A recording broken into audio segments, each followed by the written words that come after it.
All right, everybody, welcome to the Backseat Huddle podcast, episode 88. Today, I'm doing some power rankings. My power rankings are always based on who I think would win right now on a neutral site.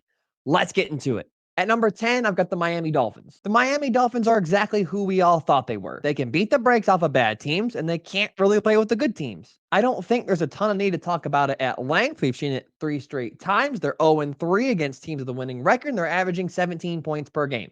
It's just not good enough. I don't think this team is a postseason contender. I don't think they're a Super Bowl contender. I think they're a regular season team. I think they're going to win their division. But aside from that, I just don't see them making very much noise. At number 9, I've got the Buffalo Bills. I really don't want to put the Buffalo Bills in my top 10, but there's just not a lot of great teams in the NFL right now. I thought about putting Cleveland here, but I just don't trust their quarterback play. And at least I know with the Bills, Josh Allen is physically capable of anything. We know at this point that the Bills aren't as good as they were the past couple seasons, but I don't necessarily think that marks them as a bad team. I just think they aren't as good as they were previously. And I definitely don't think they're an exceptionally well coached team. Like they're okay, but I feel like Sean McDermott isn't necessarily elite. I really think the issue with this team is their offensive coordinator. He just relies too heavily on Josh Allen, and we've seen it each of the past 2 seasons. At some point, they're also going to have to put something more around Josh Allen than just Stephon Diggs. Or at least give James Cook some actual carries. One or the other, let's just go ahead and go with both.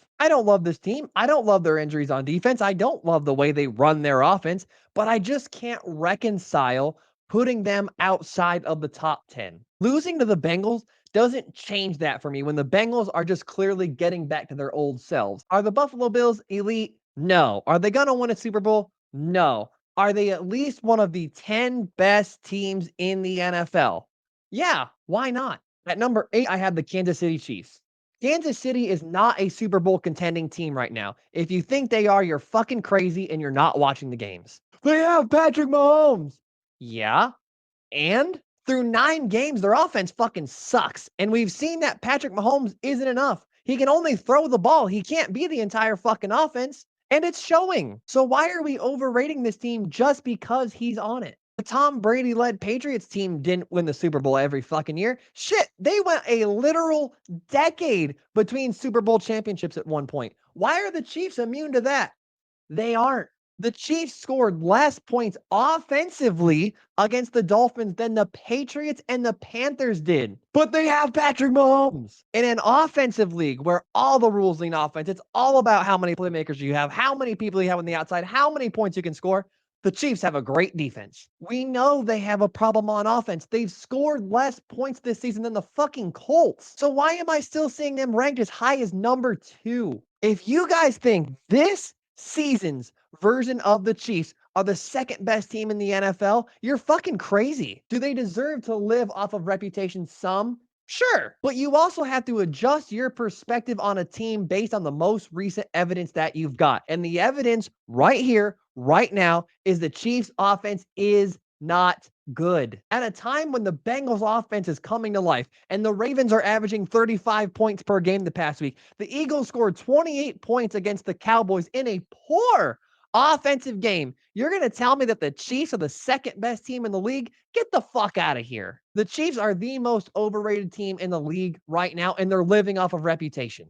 Number 7, I've got the Dallas Cowboys. The Cowboys played the best game they've played all season this week, aside from the last minute of the game. They were really good for 59 minutes. For 59 minutes, the Cowboys looked like a real football team, not just the Cowboys. Dak Prescott played the best game of his career. CeeDee Lamb played the best game of his career. The defense held the Eagles to under 300 yards on offense. They had 3 sacks against an excellent Eagles offensive line. What more could you ask the Cowboys to do? They just couldn't execute at the end. And that's so often where games are won and lost, just as we saw on Sunday. I don't know if the Cowboys are going to be able to sustain that type of execution that we saw against the Eagles, but 80% of the way they played on Sunday, that will win you a bunch of games in this league. I criticized the hell out of Mike McCarthy for the way the Cowboys played at the end of that game, and I don't think Dak Prescott is a Super Bowl winning caliber quarterback. But this Cowboys team as a whole is really good. They're a threat to win every game that they're in, at least during the regular season. In the postseason, the Cowboys are still the Cowboys. Their roster construction isn't different enough from past seasons to get a different result, but during the regular season, this team is going to be in every single game that they play. At number 6, I have the Detroit Lions. The Lions are back on track after getting blown out by the Ravens 2.5 weeks ago, even though I had them on upset alert this week against the Chargers. But at this point, I think we know what the Lions are. They're not quite a Super Bowl caliber team, but they're still very good, and they're still one of the better teams, better rosters in the NFC. They're very similar in construction to the 49ers to me, but they're just not quite as over-the-top talented, not quite as roster loaded as the 49ers are. They're a very good team, but they're not necessarily great. At number 5, I've got the San Francisco 49ers. They're on a 3-game slide, which I'm going to predict it gets to 4 when they play against the Jaguars, but this team is just too fucking talented for me to put them any lower than 5th. They just had their bye week. Deebo Samuel should be back. Christian McCaffrey is 1 week healthier, and we'll see with Trent Williams. The bye week will also hopefully help Brock Purdy analyze the mistakes he's been making the past couple weeks, and hopefully he can kind of address that and get back to the Brock Purdy that we're used to seeing playing mistake-free football. So hopefully Brock Purdy gets right, hopefully their star players are back, and hopefully the 49ers get back on the winning track. At number 4, I've got the Philadelphia Eagles. The Eagles' win over the Cowboys was the worst win of the entire weekend. They got their ass beat in the box score of this game. They were some fourth quarter sacks away from losing against the Cowboys at home this week. They had under 300 yards offensively and gave up over 400 yards to the Cowboys. They averaged under 3.5 yards per carry. They had a bunch of penalties. They gave up a gang of yards to CeeDee Lamb.